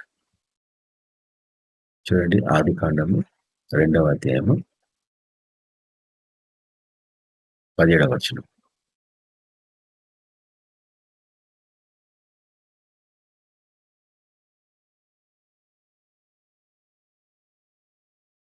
అయితే మంచి చెడుల తెలివినిచ్చు వృక్ష ఫలములను తినకూడదు. నీవు వాటిని తిను దినమున నిశ్చయంగా చచ్చెదవని నరునికి ఆజ్ఞాపించాను. నాకు ఆశ్చర్యం అనిపిస్తుంటది కొన్నిసార్లు ఏంటంటే, ఆదాము హవ్వలు ఆ ఒక్క వృక్ష ఫలాన్ని తినకపోయింటే, అనేకమైన ఆ విశేషమైన వృక్ష ఫలాలు తినే ఉంటే మనకి ఎన్నెన్ని సత్యాలు బయలుపరచబడేయో, రహస్యాలు బయలుపరచబడేయో అవన్నీ క్లోజ్ అయిపోయినాయి. ఎందుకంటే ఏదైనా తోట క్లోజ్ అయిపోయింది. నరులన్నీ బయటకు తరిమేసినాక ఆదాము వాళ్ళని దాన్ని సీల్ చేసిండు. కానీ యేసు ప్రభులో నీకు ఏదైనా తోటకి యాక్సెస్ ఉంది. ఆ వాక్యం నేను చూపించగలను నీకు, కానీ ఇప్పుడు చూపించాను. నువ్వు ఆ యొక్క ఏదైనా వనంలో నువ్వు అడుగు పెట్టగలవు. అది కేవలం యేసుక్రీస్తు నామమనే సాధ్యమని నేను నీకు ఎన్నిసార్లు చూపించిన. పరలోకంలో అంటే 21వ అధ్యాయంలో మనం చూస్తాం. ప్రకటన గ్రంథం 21వ అధ్యాయంలో దేవుని మందిరానికి 12 గుమ్మములు, ఇద్దరిద్దరు దూతలు అగ్ని ఖడ్గాలు పట్టుకొని అడ్డంగా నిలబడిండ్రు, ఎవరు లోపల పోనీయకుండా. కానీ ఒక్క చిన్న గుంపు పోతే దేవదూతలు అడ్డగించారు వాళ్ళు లోపల పోగలరు. ఎందుకు తెలుసా? వాళ్ళు రకరకాల విత్తనములు, ఫలములు తీసుకొని వస్తున్నారు. అక్కడ భవిష్యత్తులో నేను చూపిస్తూ ఒక 2 ఆదివారాల తర్వాత చూపించచ్చు. బహుశా నీకు అది నేను ఇంకటి 21వ అధ్యాయాన్ని మనం వచ్చే వారమే స్టార్ట్ చేయబోతున్నాం. ఎందుకంటే 20వ అధ్యాయాన్ని దినం మనం ముగించుకోలేకపోతున్నాం, కానీ కొంచెం పోర్షన్ మిగిలిపోయింది. అది వచ్చే వారం నేను మీకు ముగించేస్తాను, చూపించేస్తాను. చూడండి, మనుషులని సృష్టించినాక ఏం జరిగిందనేది ఇక్కడ మనం చూస్తున్నాం. 19-20 వచనం చూడండి. ఆదాంకి అధికారం ఇచ్చిండు కాబట్టి సమస్త భూజంతువులకి అతనే పేర్లు పెట్టాలి. ఎందుకంటే అతనే వాటి మీద రాజు కాబట్టి, అతనే వాటికి దేవుడు కాబట్టి, ఒక రీతిగా చెప్పాలంటే. ఎందుకంటే దేవుని స్వరూపం కాబట్టి అతను ఇక్కడ. అప్పుడు దేవుని యెహోవా ఆదామునకు కాలేజీ కలిగజేసిన తర్వాత ఏం జరిగింది తెలుసు. అసలైన తప్పు ఇక్కడ జరిగిందని నేను కొంతకాలం క్రితం మీకు చూపించిన. ఆదాము చేసిన మొదటి పాపం ఏందని చాలా మంది డిస్టర్బ్ అయ్యారు. పండు తినడం కాదంటే మరీ డిస్టర్బ్ అయ్యారు. నువ్వు ఎట్లా చెప్పగలవు అంటే, ఆదాముకి ఒంటరితనమే పాపమైంది. ప్రతి జీవికి ఒక జత ఉంది, నాకు లేదు అన్న తలంపు ఆయన హృదయంలో పుట్టింది. అదే పాపం. ఆదాము చేసిన ఫస్ట్ పాపం అదే. ఏం తెలుసా? దేవునితో సహవాసము కలిగి ఉండడం. దేవునితో సహవాసం ఎంతో ప్రాముఖ్యం అని తెలుసుకుని ఉండాల్సింది. దేవుడు ఉంటే నువ్వు ఒంటరి వాడు ఎట్లయితే ఆదాం?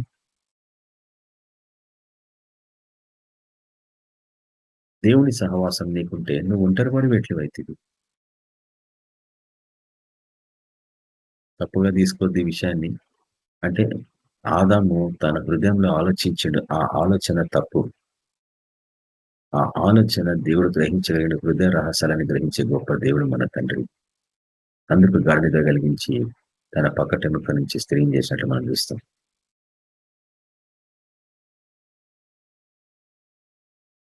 దాని తర్వాత ఏం జరిగిందని మీకు అందరికి తెలుసు. ఏ రీతిగా వాళ్ళు పాపంలో పడిండ్రు అనేది. దాని తర్వాత ప్రభు ఏమన్నాడు మీకు తెలుసు. వాటిని తిన్ననాడు మీరు చచ్చెదరు. చెప్పండి, చచ్చెదరు అంటే అది ఏమి? మొదటి మరణం. ఈ లోకంలోనికి మొదటి మరణము అట్లా ప్రాప్తించింది అని ఇక్కడికి నేను ఆపేస్తా వాక్యం. మొదటి మరణం ఎప్పుడు ఆరంభమైంది అంటే, ఆదామవ్వలు దేవుని వాక్యాన్ని ఉల్లంఘించిన వారు, దేవుని మీద తిరుగుబాటుతనం చేసిన వారు. కొన్నిసార్లు తెలియదు దేవుని బిడ్డలకి, వాళ్ళు తెలియకుండానే తిరుగుబాటుతనం చేస్తుంటారు. ఆయన మాటకి అవిధేయత చూపించి తిరుగుబాటుతనం చేస్తారు. ఏం చేస్తాడు?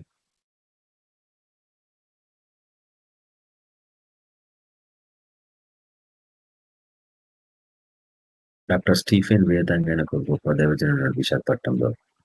ఆయన వీటికి సంబంధించిన బహు ఆశ్చర్యంగా చెప్తాడు. అవి వింటుంటే నవ్వు కూడా వస్తుంటుంది మనుషులకి. తినొద్దు అన్నాడు కానీ చూడొద్దు అన్నాడా? చూస్తే తప్పు లేదు కదా, చూసినావు సరిపోవాలి కదా. నువ్వు వాసన చూడొద్దు అన్నాడా? అని వాసన చూసింది, వాసన చూసినా సరే దాన్ని తినొద్దు అన్నాడు కదా. ఇంత టేస్ట్ చేద్దాం, కొరికి చూద్దాం, మింగద్దు అనుకున్నది, కొరికింది. దాని తర్వాత ఏం జరిగిందో మీకు తెలుసు. అంటే పాపపు నియమాలు ఎట్లుంటాయి, ఎట్లా ఆరంభమైతే అనేది అక్కడ చూపించింది. ఆ బ్రదర్ ఆ సేవకుడు గొప్ప దేవజనుడైనా ఆయన విశేషమైన విషయాలు ఇట్లాంటివన్నీ చూపిస్తూ ఉంటాడు. ఏదైనా తోటలో ఏం జరిగిందన్నాడు ప్రభు. మనకు కూడా చూపించిన అనేకమైన విషయాలు. ఏదైనా తోటలో ఏం జరిగిందన్నాడు.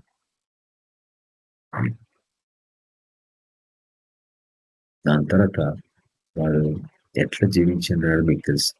ఎంత భయంకరంగా శ్రమలు అనుభవించారో తెలుసు. వాళ్ళ శరీరానికి మరణం వచ్చేసిందని మీకు తెలుసు. కాబట్టి ఈ సీక్రెట్ ఒకటి చెప్పి నేను క్లోజ్ చేస్తాం. యేసు ప్రభులో లేకపోతే ప్రతి ఒక్కడు ఆల్రెడీ మొదటి మరణం అనుభవంలో ఉన్నాడు. వాడు బ్రతికిండే కానీ వాడు మరణంలో ఉన్నాడు. అంటే ఆత్మ చచ్చిపోయింది.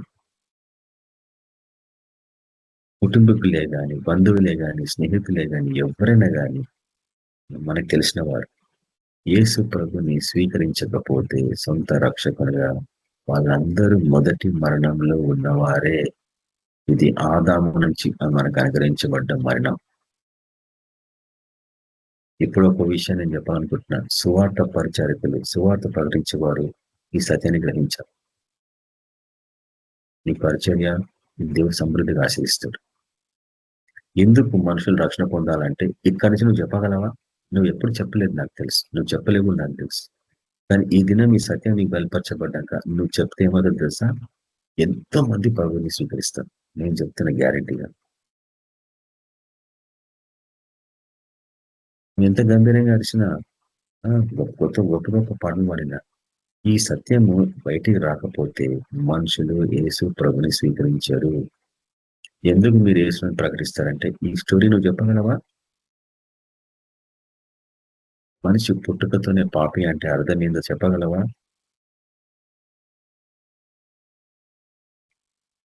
తల్లి గర్భంలో పాపంని మోసి శవంలను కంటుంది అని చెప్పగలవా? బహు డేంజరస్ వాక్యం అది. అది హృదయంలో చొచ్చుకుపోయి దాన్ని మొత్తం నలిపివేస్తుంది. సువార్త పరిచర్య చేసే వాళ్ళకి ఈ సత్యం బయలుపరచబడకపోతే వాళ్ళ సువార్త పరిచర్య ప్రయాసం వ్యర్థం. నేను గతాన్ని కూడా మీకు చూపించిన ఒక గ్రామంలో 12 దయాలు పట్టిన ఒక అమ్మాయి, ఆయనతో పాటు 6 మంది వచ్చిండ్రు కుటుంబీకులు అందరు. అమ్మాయిని దయాలని అమ్మాయి మాట్లాడుతుంది, ఈ రాత్రి నేను ఈ అమ్మాయిని తీసుకొని పోతా, ఎట్టి బస్సులు ఎవ్వరు ఆపలేరు నన్ను, ఈ అమ్మాయి ఈ నైట్ మరణిస్తుంది. నేను చూసినా కూడా మరణాన్ని, ప్రార్థన చేస్తుంటే కనిపిస్తుంది నాకు మరణం.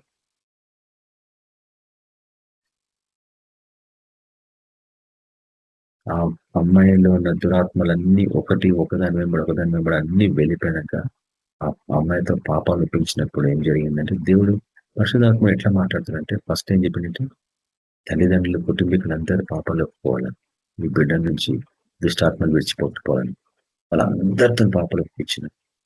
వాళ్ళు ఎంతో ఆసక్తితో కూర్చొని పాపాలు ఒప్పుకున్నారు. యేసు ప్రభువా, నన్ను పాపం, నేను నా పాపంలో క్షమించి తండ్రి, నన్ను నీ బిడ్డగా చేసుకో ప్రభువా అని అందరితో ప్రార్థన చేపిస్తూ ప్రతి ఒక్క రక్షణ పొందిండ్రు. తండ్రి ఒక్కడు బయటికి వెళ్ళిపోయింది ఆ టైంలో. దాని తర్వాత వచ్చిండ్రు. నేను అది గమనించిన, అతనితో కూడా ఒప్పించిన. అందరూ ఒప్పించినాక దయ్యం వెళ్ళిపోయింది. అన్నీ వెళ్ళిపోయిన దయ్యాలు వెళ్ళిపోయినాక పాపతో కూడా ఒప్పించి నెక్స్ట్ డే చర్చికి వచ్చింది. అందరూ ఆశ్చర్యపోయారు. అబ్బిడని చూసి అందరూ వచ్చారు కుటుంబీకులు. చూడండి, ఒక్క బిడ్డ ద్వారా కుటుంబం అంతా రక్షణకు వచ్చిందా? నువ్వు మన పరిచయం అట్లా ఉండాలని ప్రార్థిస్తాం. దేవుడు మీ పరిచయాన్ని అట్లా సమృద్ధిగా ఆశ్రయించాలని నేను ప్రార్థిస్తా. కళ్ళు మూసుకోండి. పరిశుద్ధ తండ్రి, మీకు వదనాలనైనా గొప్ప దేవ, ఇంతవరకు మీరు మాతో మాట్లాడేందుకు మీకు వదనాలు తండ్రి. మరణము ప్రభువా, మృతులలోకం ప్రభువా, అగ్నిగుండం, 3 ఎటువంటి అనేది మీరు మాకు చూపిస్తున్నారు తండ్రి. మరణము, మృతంలోకము, ఈ 2 డైమెన్షన్స్ 3వ దాంట్లో పడిపోతున్నాయి అగ్నిగుండంలో. ఈ అగ్నిగుండమే 2వ మరణం అంటున్నారు ప్రభు. 2 రకాల మరణాల గురించి మీరు మాతో మాట్లాడుతున్నారు. వీటిని జాగ్రత్తగా మేము పరిశీలించి నేర్చుకొని ఓ ప్రభు అన్నిటికి మేము చూపించాలి. అందు నిమిత్తమే మీరు మమ్మల్ని ఇంకా బతికింపజేసినారు. దీన్ని మేము సార్థకం చేసుకోవాలని మీ మహిమార్థంగా అటువంటి కృపా భాగ్యాన్ని వింటున్న వాళ్ళకి అందరు దయచేయమని యేసుక్రీస్తు పరిశుద్ధ నామమున ప్రార్థిస్తున్నాం తండ్రి. ఆమేన్. మన ప్రభువైన యేసుక్రీస్తు యొక్క కృప, సమాధానం, నడిపింపు మనందరికీ సదాకాలంతో ఎన్నోగాక. ఆమేన్. అందరికీ praise lord. Good night. Sisters praise the lord. Praise the lord brothers sisters అందరికీ praise the lord. Praise the lord అందరికీ praise the lord. Praise the lord.